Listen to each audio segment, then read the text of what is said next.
사랑하는 여러분, 오늘 말씀의 제목은 은혜입니다. 말씀 가운데 하나님의 은혜가 넘치기를 축복합니다. 오늘 본문 말씀 중에서 바울이 이렇게 표현하죠. 나의 나된 것은. 여러분들도 앞으로 수없이 발전할 겁니다. 축복할 겁니다. 삶에서 세상 모든 사람들이, 많은 기독교인들이 우러러보는 그 자리에 있어도 나의 나된 것은 하나님의 은혜로다, 그렇게 고백할 수 있는 여러분 되시기를 축복합니다. 네, 바울은 어떤 사람입니까? 바울을 세상적으로 소개하면요, 아주 대단한 사람이에요. 바울은 높은 학력의 소유자이고, 그 당시 세계 최고의 스승 가말리엘 교수님 밑에서 공부한 사람이에요. 거기서도 정말 열심히 공부해서 뛰어난 지력을 소유한, 그리고 1등하는 그런 학력의 소유자가 바울이에요. 그리고 베냐민 지파의 혈통을 가졌습니다.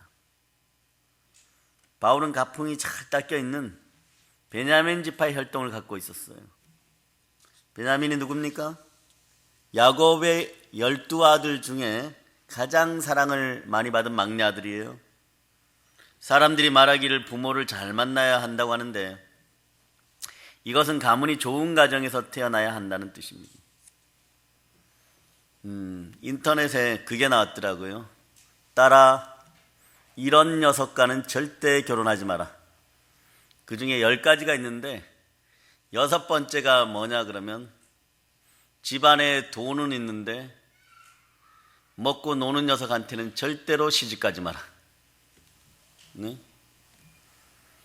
세상도 아는 거죠. 좀 가졌다고 하여서 영혼이 준비되지 않은 그런 인생에 가면 그 인생은 비참해진다는 것을 알고 있는 것이죠. 근데 오늘날 이런 녀석들만 찾아다니는 인생들이 있어요. 네, 그러지 않기를 축복합니다. 가문이 좋아야 된다고 하는데, 가문은 영적으로 가문이 좋아야 돼요. 네. 그렇기 때문에 배우자를 선택할 때 먼저 그 집안의 덴데미를 살펴보는 것입니다. 그래, 큰 재벌집 후계자가 또 바울이었어요. 바울은 당시에 또 전 세계를 지배하던 로마의 시민권을 가진 특권층이었습니다. 바울은 또 율법에 능통한 사람이었어요. 요즘으로 말한다면 바울은 법률에 관한 율법, 전서 모든 것을 달달달 외우는 그런 인생이었습니다. 또 외국어도 추정치로 10개국 이상 하는 그런 외국어에 능통한 인생이었습니다. 이처럼 바울은 세상적으로 말할 때 부족한 것이 하나도 없는 사람이에요. 얼마나 멋있는 사람이에요. 인생이 확 바뀐 사람입니다. 여러분에게도 하나님의 은혜가 임하여서 인생이 확 바뀌기를 축복합니다. 불가항력적인 힘이 인생을 바꾸어 버렸어요. 자신이 확신하고, 자신이 믿고, 자신이 당연하다고 생각하고, 나는 이런 삶을 살아야 돼, 이렇게 생각했는데, 세상 사람들이 칭송하는 그 바울이요, 그때까지 무슨 일을 하고 있었습니까? 성령님, 우리 하나님께서 함께 하시기 전까지 무슨 일을 하고 있었어요? 예수님을 만나기 전에 무슨 일을 하고 있었어요? 이런 대단한 스펙을 가지고 말입니다. 이 대단한 인생이 하는 일이 예수 믿는 사람 잡아 죽이는 일을 하고 있었던 거예요. 그것은 미친 듯이 강군해서 물불 안 가리고 말입니다. 그런데 그의 인생이 바뀌는 엄청난 일이 벌어집니다. 초대교회 성도들을 잔인하게 잡아서 그 시대 실질적 권력기관인 사내들인 공회에 넘기고, 성도들을 잔해하고 해치고 죽음에 내몰리게 합니다. 기독교인의 자격이 없는 것처럼 보이죠. 그런데 바울이 이스라엘 땅만으로는요, 눈에 차지 않아서 외국까지 나가서 우리 기독교인들을 핍박합니다. 네. 성도들을 잡으러 권력에 아부하는, 끼리끼리 모인다고요. 혈기 넘치고 출세욕이 넘치는 그런 인생들과 성경에서는 다메섹이라고 하는 곳으로 갑니다. 다메섹이 어디입니까? 터키에 붙어 있습니까? 이라크에 붙어 있습니까? 다메섹은 현재 시리아라 시리아 알죠? 시리아의 수도 다마스커스예요. 다메섹은 삼면이 산악으로 둘러싸인 좀 평지가 높은 산악 도시예요. 그래서 시리아 수도 다마스커스의 히브리식 발음이 다메섹입니다. 근데 이 도시는요, 이스라엘의 구약 사람들과도 많이 연관이 있어요. 좀 친밀한 도시죠. 구약 성경에 있는 어떤 민족의 수도였습니다. 어떤 민족일까요?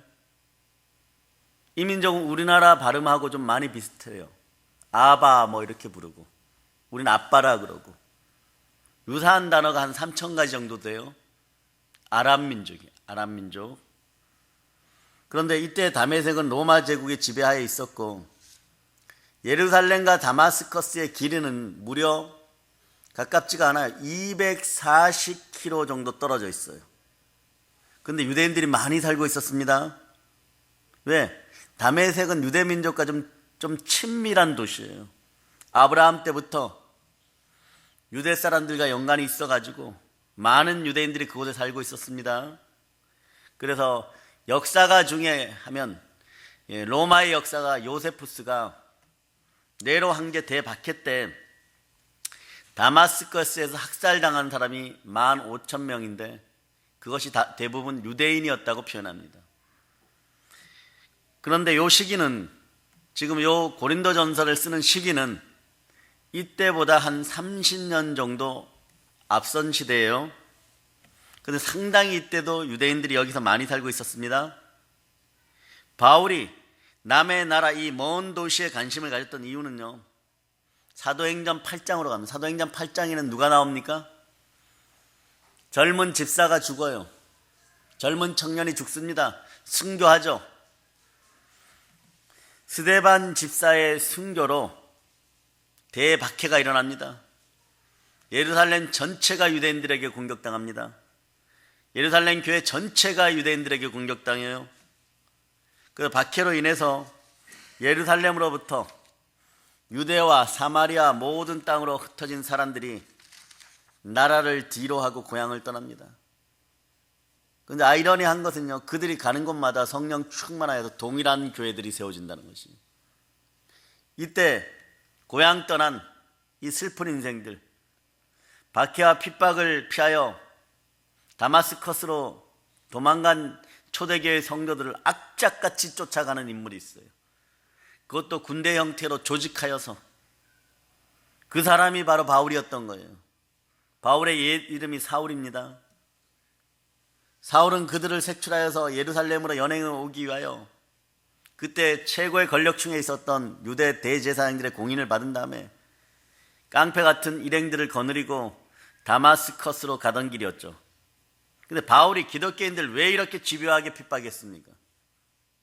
여러 가지 이유가 있겠지만요, 누구보다도 하나님에 대해서 열심 있는 사울이었어요. 그런데 예수가 바로 다윗 왕이 예언한 구세주이고 모세와 선지자들이 예언한 그리스도, 즉 메시아라고 전도하는 기독교인들에 대해서 막 격분해버린 것입니다. 자신이 믿고 있고 자신이 정말 절대적이라고 생각했던 그 하나님이 아니기 때문이었어요. 여러분, 그리고 또 누가 예수님을 죽였습니까? 뭐 로마 병사들이 이렇게 얘기할 수 있지만 유대인들이 핍박하고 예수님을 십자가에 넘겼죠.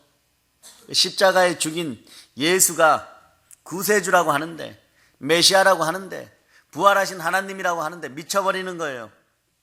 그리고 더 격분했던 것은 유대인들이 핍박하고 십자가에 죽은 예수를 우리 조상의 하나님께서, 그러니까 너 바울이 믿는 그 하나님께서 3일 만에 다시 부활하게 하셨다 그러니까 더 격분해버리는 거예요. 있을 수 없는 일이라고 생각하는 거죠. 자기의 절대성을 무너뜨리고 싶지 않았던 거예요. 그리고 유대인들이 이러한 죄를 회개하면 하나님께서 용서해 주실 것이라고 말한 말에 분노합니다. 태어날 때부터 유대교 신자였던 바울이었어요. 그런데 그리스도인들이야말로 거룩한 성경과 율법을 거스리고 장로들의 유전을 거스리고 전능하신 하나님을 모독한다고 믿었던 거예요. 잘못된 지식과 믿음이 바울을 광분시켰던 것입니다. 특히 죄 지은 게 있어요. 그래서 죄는 결코 아름답지 못합니다. 무슨 죄를 지었어요? 스데반 집사를 신문하고 돌로 때려 죽일 때 사형당하는 것이 마땅하다고 주장하고 증인 섰던 사람이 또 바울이에요. 그 겉옷이 스데반 집사에 죽어가는 피 묻은 겉옷이 그 발 아래 딱 던져졌죠. 사실 이것은 영권의 이유입니다. 그때 이미 그의 인생은 결정나 있었던 것이에요. 그래서 강분하여서 기독교인들을 핍박하지요. 그 자기 땅에서 만족 못하고 잘못된 열심이 넘쳐 남의 나라 수도 시리아의 다마스커스까지 피신가 있는 성도들 쫓아갑니다. 그리스도인들을 잡아 감옥에 넣기 위하여서 공회에서 발급한 정식 공문을 가지고 다메섹으로 강분하여서 갑니다.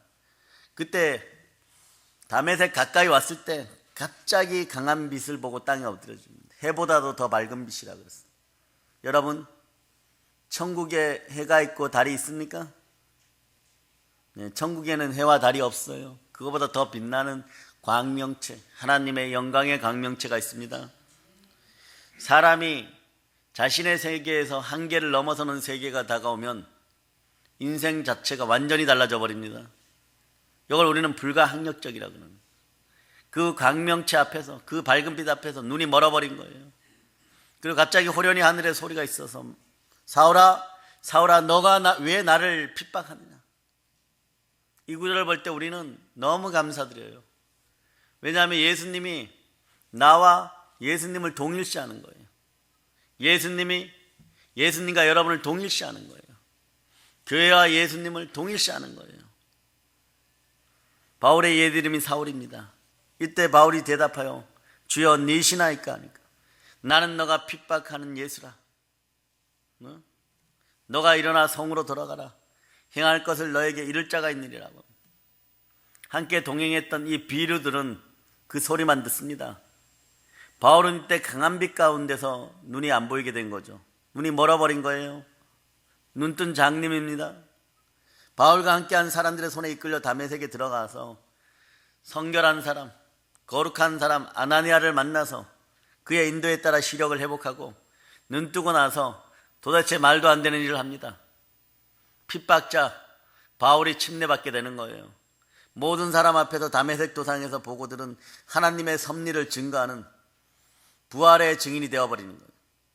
그리고 이것을 살아계신 하나님, 부활의 예수 그리스도께서 직접 지시하였다고 말하기 시작합니다. 그리스도인의 박해자였던 사울이 복음 전하는 사도로 180도 바뀌는 사건이 바로 다메섹 길 위에서 있었던 거예요. 오늘 본문은 그날 이후에 쓰여지는 것들입니다. 바울의 신앙은 다메섹 도상에서 부활하신 예수 그리스도를 만남으로 자기의 잘못된 신앙것을 깨닫고 깨어지고 회심합니다. 여러분의 주변의 인생이 꽉 막힌 인생들이 오늘 깨닫고 회심하고 깨어지는 역사가 있을지어다. 그의 신앙은 180도 철저히 변합니다. 이미연 저사가 제가 문자를 넣을 때마다 아멘하고 글들을 항상 보내오는데요. 어제 이런 글들을 보내왔어요. 이미연 지사는 10여 년 전에는 중증 간질 환자였죠. 하나님이 고쳐주어서 이제 시집 갔습니다. 그리고 이제 삶의 또 다른 기쁨을 맛보고 있어요. 도저히 불가능한 것을 하나님이 하셨습니다. 하나님의 은혜죠. 아멘. 오늘은 저희 집에서 시댁 식구들과 저녁 식사가 있어서 열심히 요리를 해볼까 합니다. 가스불에 가까이 가면 불안해했던 제가 요리도 하고 이렇게 달라졌어요. 매번 달라지는 제 모습에 항상 감사드립니다. 이렇게 하고 웃는 표시 이렇게 왔어요. 이분에게는 이게 대단한 것입니다.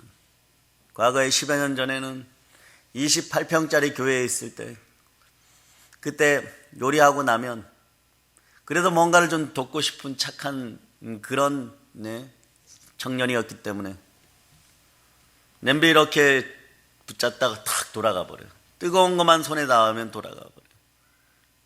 그러면 원장님이 한 30분 꼭 안고 있어야 해결이 됩니다. 그걸 보는 부모 마음이 어떻겠어요? 지금은 그런데 가스불 앞에서 요리를 한다고 하죠. 요리를 한다고 하죠. 하나님은 인간이 아니시기에 시건하지 않습니다. 치유하신다 그러면 치유하시는 것이 인내를 온전히 이룰지어다. 조금도 부족함이 없이 구비하여서 넘치도록 후히 주시는 하나님을 믿어주시기를 바랍니다. 네. 바울도 180도 바뀌었어요. 그래 바울은 빌립보에서 말하기를 그러나 나에게 유익했던 이런 것들을 나는 그리스도를 위해서 장애물로 여깁니다.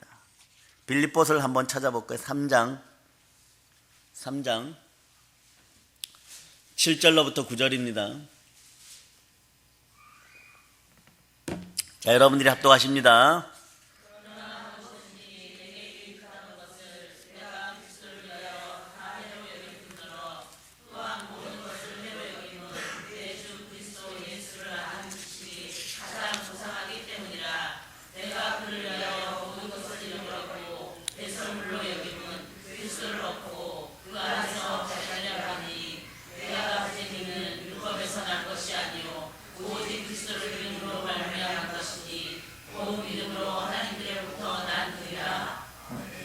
아멘 할렐루야.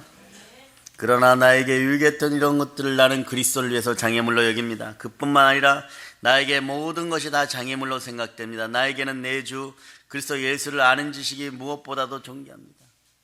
나는 그리스도를 위해서 모든 것을 잃었고 그것들을 모두 쓰레기라고 여기고 있습니다. 그 이유는 내가 그리스도를 얻고 그리스도와 하나가 되려는 것입니다.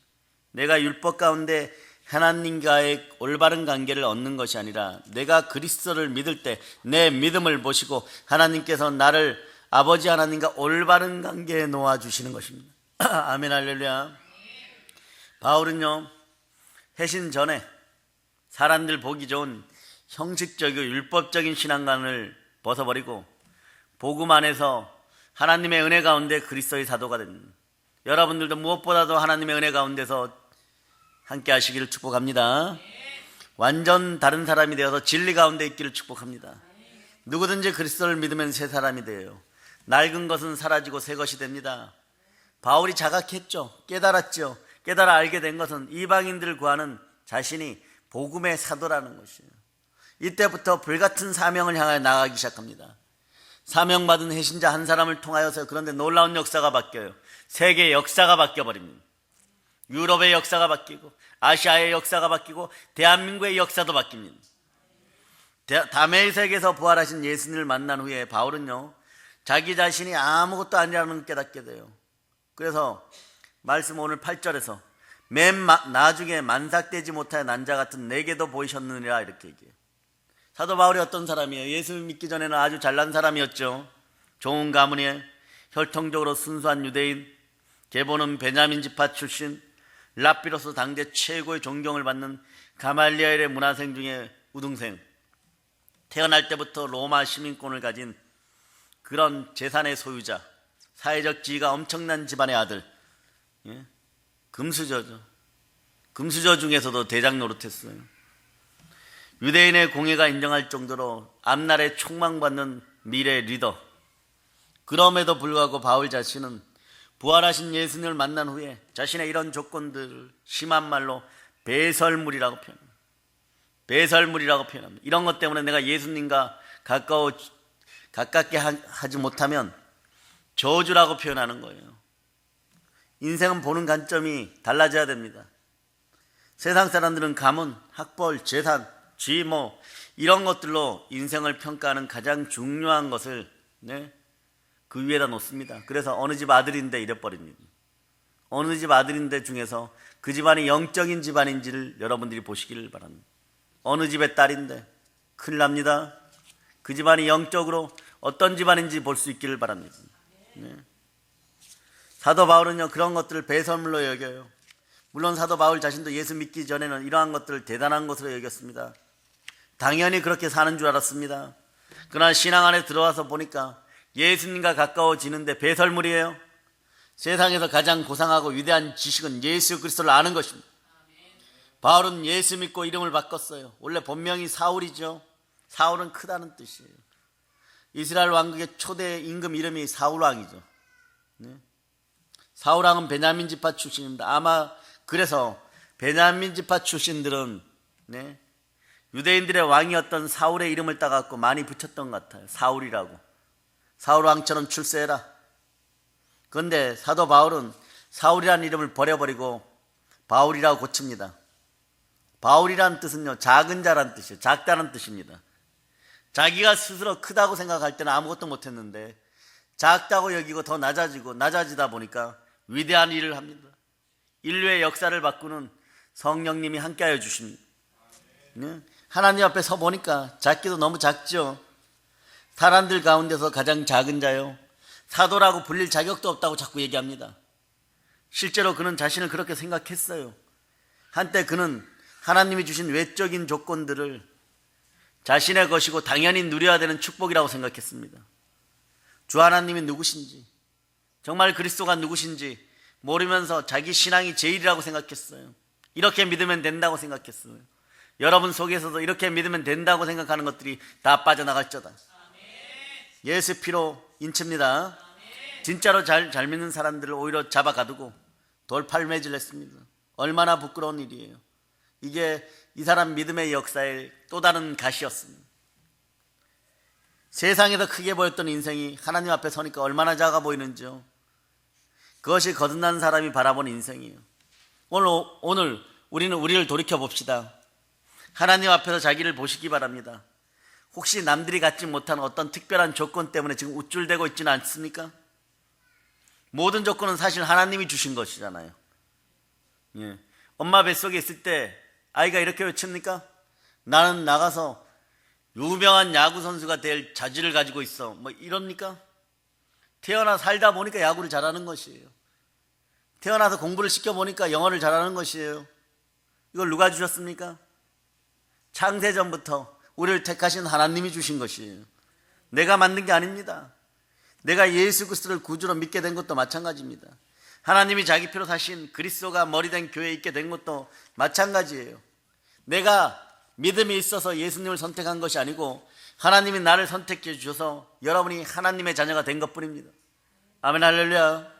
요한복음 15장 16절에서 너희가 나를 택한 것이 아니요 내가 너희를 택하여 세웠나니, 이렇게 예수님이 말씀합니다. 내 인생은 내가 만든 것이 아닙니다. 출생에서부터 오늘에 이르기까지 하나님이 인도하신 거예요. 그러므로 자만하지도 말고 반대로 없다고 기죽지도 말고 낙심하지도 마시기를 바랍니다.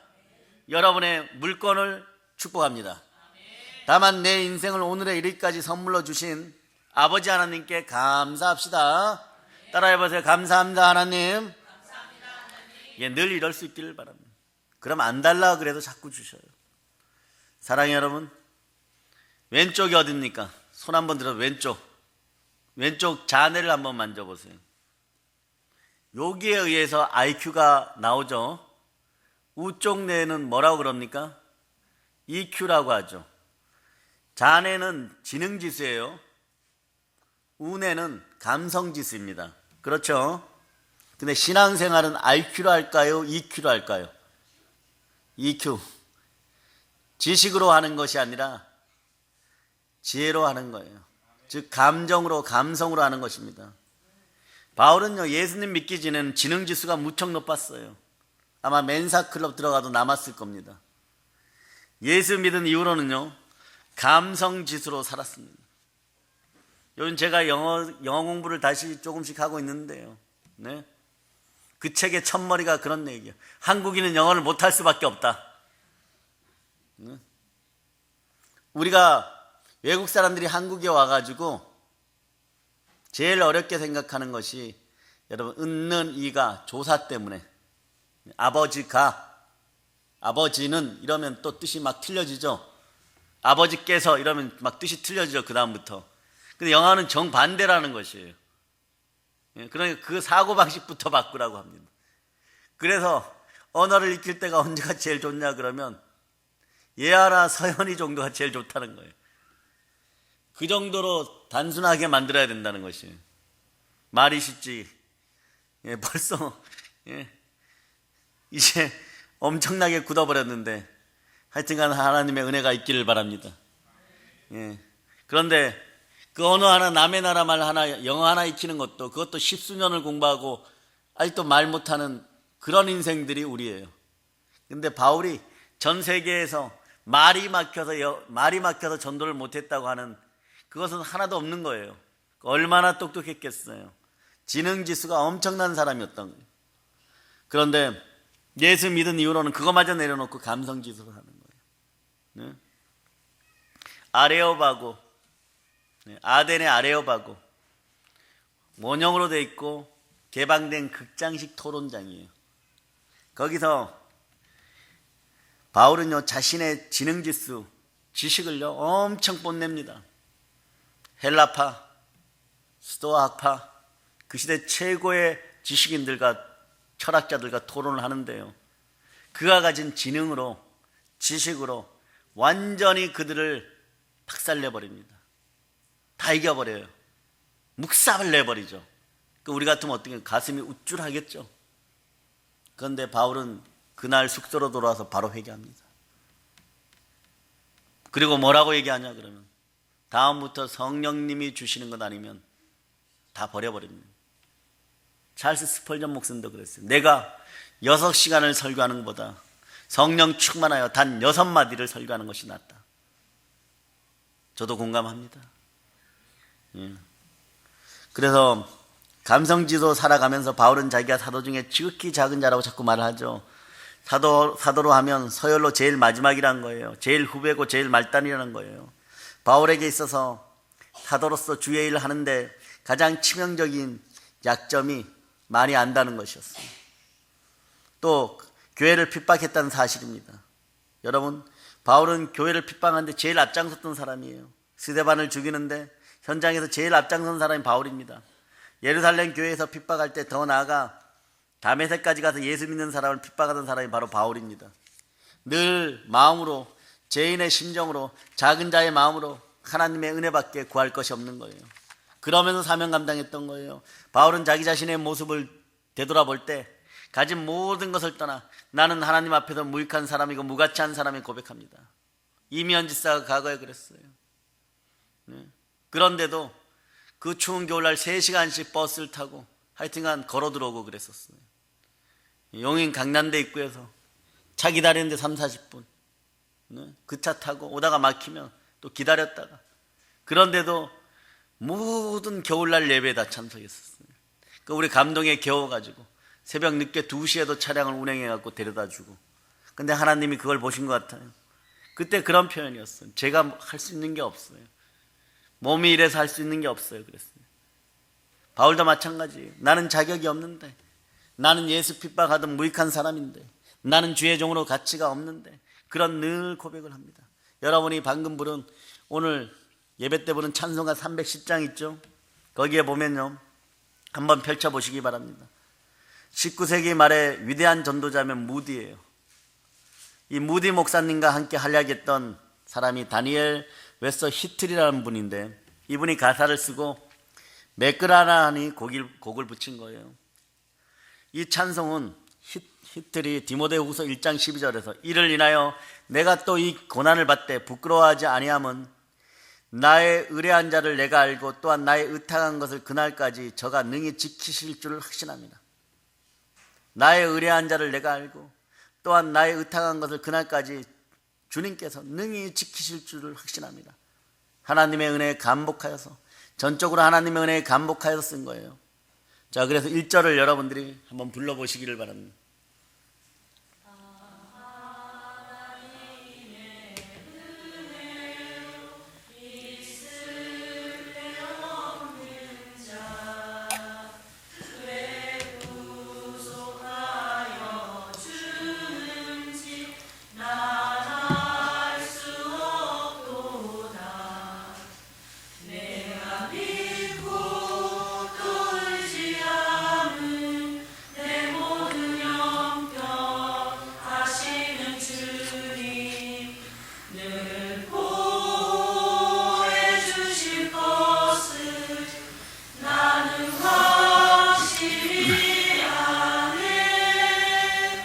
사랑하는 여러분, 하나님의 은혜를 체험한 사람들이요, 공통적으로 고백하는 말이 나는 아무 쓸모없는 사람입니다, 이거예요. 히틀도 자기 자신을, 이분이 위대한 사역자예요. 엄청난 전도자예요. 그런데 이 쓸데없는 자라고 말합니다. 사람에게는 자존심이라는 것이 있어요. 자존심이라는 게 사전적 의미로 보면 어떤 뜻입니까? 다 알지만 제가 그 의미 그대로, 사전에 나온 내용 그대로 여러분에게 알려줍니다. 남에게 굽히거나 아쉬운 소리를 하지 않고 자기의 위신이나 위엄이나 체면을 세우려는 마음입니다. 사람들은 이런 표현 쓰죠. 자존심이 있어야 한다. 그런데 이상하게도 하나님의 은혜를 깨닫고 나면 이 자존심이 없어지고 이렇게 표현한, 나는 아무 쓸모없는 사람이라고 고백합니다. 이 찬송을 쓴 이 히틀 전도자도, 사도 바울도 그랬어요.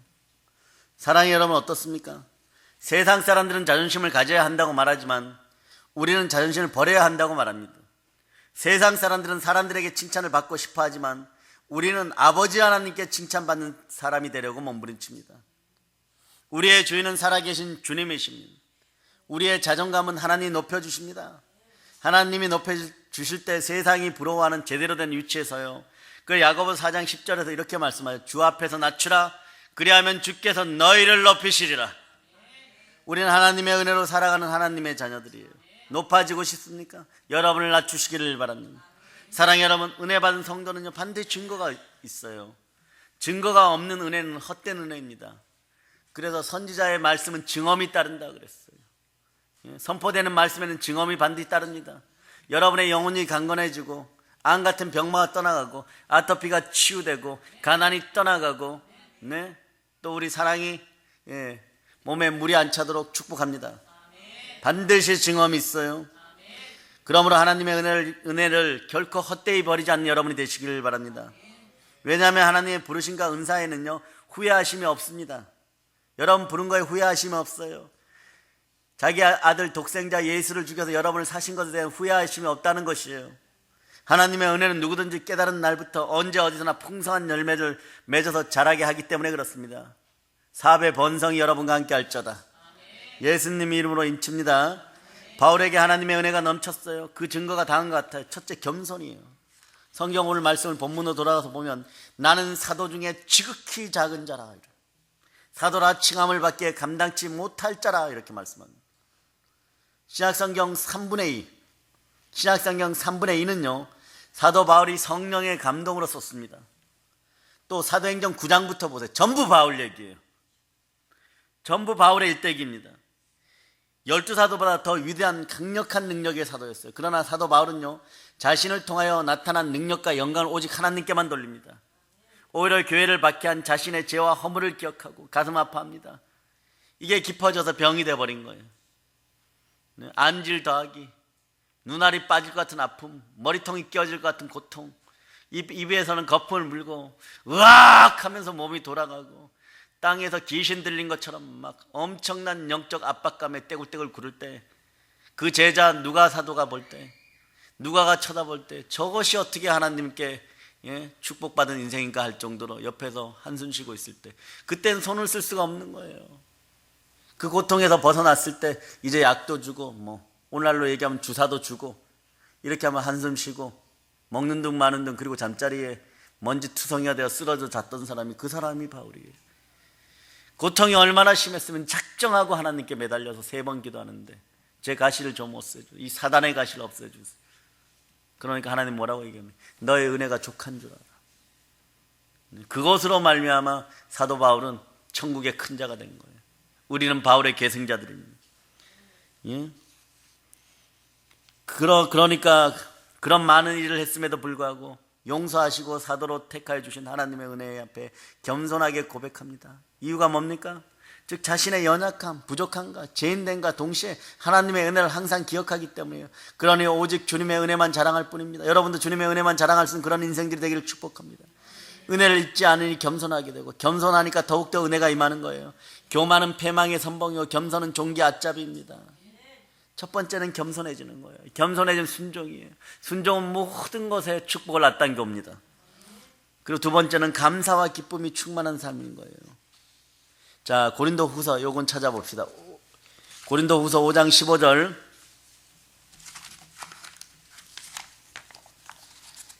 고린도후서 5장 15절.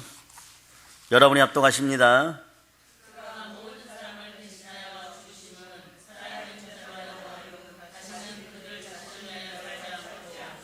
오직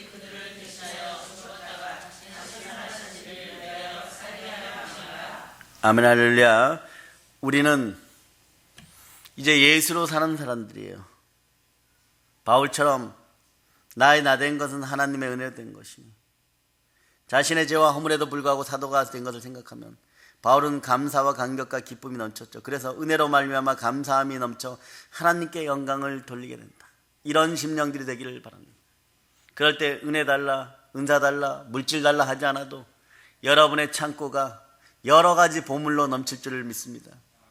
부모님들 잘하세요. 여러분의 자녀들에게 어둠을 물려주지 않고 광명한 그리스도의 세상을 물려준 여러분이 되시기를 바랍니다. 바울은 복음을 전하면서 수많은 고난을 당했어요. 그러나 하나님의 은혜 때문에 한난 중에서도 포기하지 않습니다. 인내하면서 항상 기쁨과 감사로 하나님 나라의 일을 성취해 나가는 거예요. 왜냐하면 은혜의 하나님은 한난 중에도 우리를 담대하게 하고 강하게 하고 경고케 하고 결국은 이기게 하십니다. 바울은 육신적으로 너무 고약한 병을 앓고 있었어요. 바울은 자신을 약하게 만드는 개인적으로 고질적인 질병, 이 고난을 많이 당합니다. 그런데 그가 이렇게 표현해요. 내가 이렇게 고난당하고 내가 이렇게 핍박당하는 것이 아버지 하나님, 제가 아버지 하나님께서 버림받지 않았다는 증거죠. 예수님 저를 붙잡고 있는 증거죠. 아프지만 눈물 나는 사랑을 고백합니다. 오히려 그것 때문에 하나님께 기도하고 하나님의 능력을 체험하죠. 그러니까 방언도 충만히 하고 나날이 은사가 늘어가는 것이에요. 그리고 표현하기를 하나님의 족하신 은혜로 인해서 기뻐하게 된다고 얘기해요. 그러므로 은혜를 받은 성도는요, 더 많은 은혜를 받기 위해서 하나님께 날마다 감사와 기쁨으로 발걸음을 하는 것이에요. 늘 감사와 기쁨으로 기도하는 마음의 성도 되기를 축복합니다. 그러다 보니까요, 감사와 기쁨이 있으면 사람은 그 다음 단계가 뭐냐면 소망이 생겨버려요. 즉 비전과 목표가 생겨버립니다. 나에게 주신 주의 은혜가 헛되지 않아요. 자 보세요. 내가 모든 사도보다 더 많이 수고한 것은 이렇게 표현합니다. 이렇게 표현한 건 수많은 곳에서 승리했다는 뜻이에요. 하나님 은혜 만분의 1이라도 갖고자 하여 그렇게 몸부림치고 거룩한 비전과 목표를 가지고 살았기 때문에 그런 거죠. 오직 그것을 성취하기 위해서 집중하고 성실하고 열심을 다하고 최선을 다하고 마음과 뜻과 힘을 다했던 것이에요. 그럴 때 공허하고 험한 인생이 은혜를 받으면요, 자 공허하고 험한 인생이 은혜를 받으면 거룩한 사명자가 됩니다. 여러분, 은혜가 우리에게 임하면 어떤 일이 생깁니까? 은혜는요, 복스러운 소망과 선한 일을 성취하기 위해서 열심을 가져오게 만들어버립니다. 은혜는 성실을 가져오게 만들어버립니다. 그래서 맡은 자들이 구할 것은 충성인 것이에요. 기독교인의 성공은 충성입니다. 사도 바울은 꿈이 있었어요. 사도 바울은 하나님의 은혜로 말미암아 품게 된 세계 선교의 꿈입니다. 그러나 그 꿈을 10분 넘어서서 100분 넘어서서 혼자서 도저히 감당 못할 일, 천인이 만인이 할 일을 이루어내는 것입니다. 모든 족속으로 제자를 삼고 온 천하에 다니며 복음을 전하는 그런 비전 때문이죠.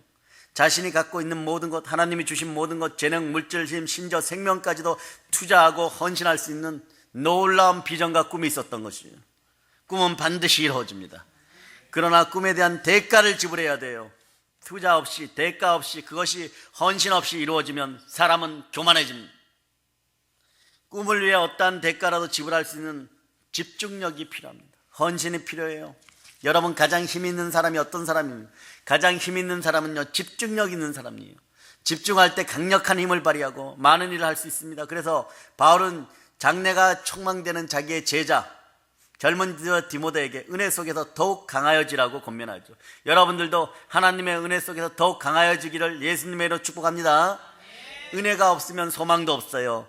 은혜와 사명이 없이는 최선을 다할 수 있는 강력한 집중력이 생기지 않습니다. 하나님의 은혜가 함께하기를 축복합니다. 축복합니다. 축복합니다. 성경 본문은요, 그래서 이렇게 얘기하죠. 오직 나와 함께 하신 하나님의 은혜라고 증거합니다. 내가 받은 은혜가 뭡니까? 여러분이 받은 은혜가 뭡니까? 첫째는 십자가 보혈의 은혜예요. 죄인된 나를 구원하신 은혜입니다. 우리는 아담의 범죄로 이미 죽었던 사람들이에요. 영적으로 죽은 사람들이에요. 육신적으로 따져서 여러분들은 이스라엘 사람들이 아니기 때문에 이방인입니다. 그런 우리를 그 죽음의 죄에서 건져내어 생명으로 옮기신 구원의 은혜를 여러분들이 다 받았습니다. 그런데 이 구원의 은혜를 언제 받았습니까? 우리가 하나님의 은혜를 받을 만한 자격이 있었습니까? 우상숭배 이 나라에서 여러분들이 받을 만한 자격이 있었습니까? 잘 사는 것과 은혜 받을 자격이 동일하다고 생각하는 그 착각들을 버리시기를 바랍니다. 전혀 없었어요. 값없이 주셨기 때문에 구원은 하나님의 선물인 것입니다. 너희가 그 은혜를 인하여 믿음으로 말미암아 구원을 얻었나니 이것이 너희에게서 난 것이 아니요 하나님의 선물이라고 에베소서 2장 8절로 말씀하고 있죠. 하나님의 선물을 받은 자들이여 복될지어다. 예, 나를 인도하고 보호하시는 은혜가 그러니까 마지막에는 함께하는 거예요. 네. 첫째는 겸손해지고, 두 번째는 기쁨과 감사가 넘치고, 세 번째는 비전과 목표가 생기고, 오늘 성경 내용이 그 내용이에요. 본문 말씀이 그거예요. 네 번째는 나를 보호하심에, 나를 위로하심에, 나를 인도하심에 감사하는 그런 은혜입니다. 하나님께서 우리가 전혀 깨닫지 못하는 중에도 우리의 걸음을 인도하고 보호하고 계십니다. 시편 37편 23절에서 여호와께서 사람의 걸음을 정하시고 그 길을 기뻐하시나니, 또 잠언 16장 9절에서 사람이 마음으로 자기의 길을 계획할지라도 그 걸음을 인도하는 자는 여호와시니라. 시편 66편 9절에서 그는 우리 영혼을 살려두시고 우리의 실족함을 허락치 아니하시는 주님이시로다. 아멘 할렐루야. 여러분이 실족하는 것을 하나님 원하지 않습니다. 생명과 평안이 함께합니다. 그래서 따라하세요. 나의 미래는 은혜롭습니다. 네. 그런데 세상은 장래에 대한 보장이 없어요.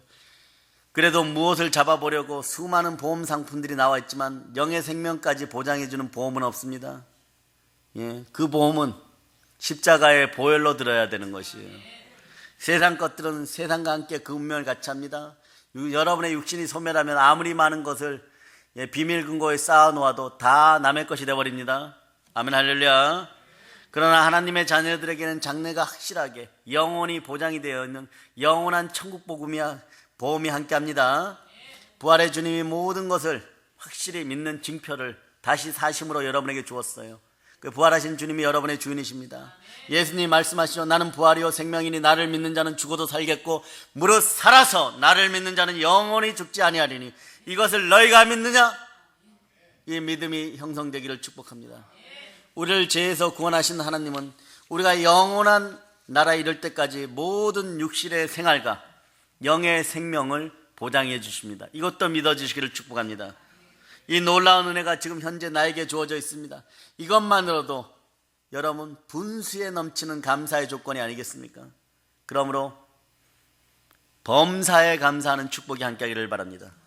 우리가 살아온 세월은요 이제 보니까 오직 하나님의 은혜였어요. 고난과 절망까지도 우리의 영원한 생명을 위하여 인도하시는 하나님의 계획과 섭리였습니다.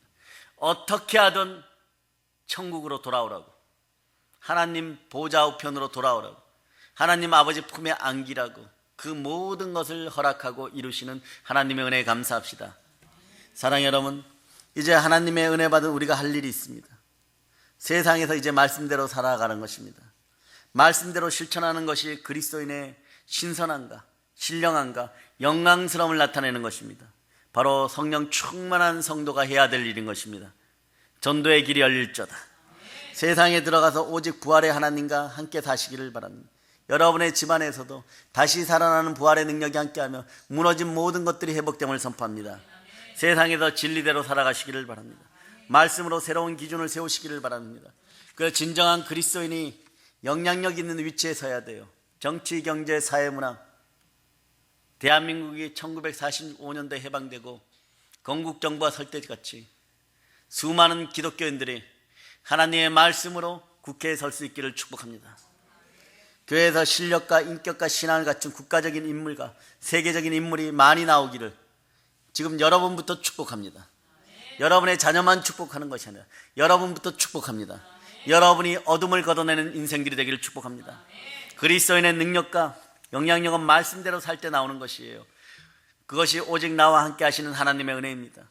하나님의 은혜를 모르고 결코 하나님이 기뻐하는 사람, 세계적인 인물이 될 수가 없는 거예요.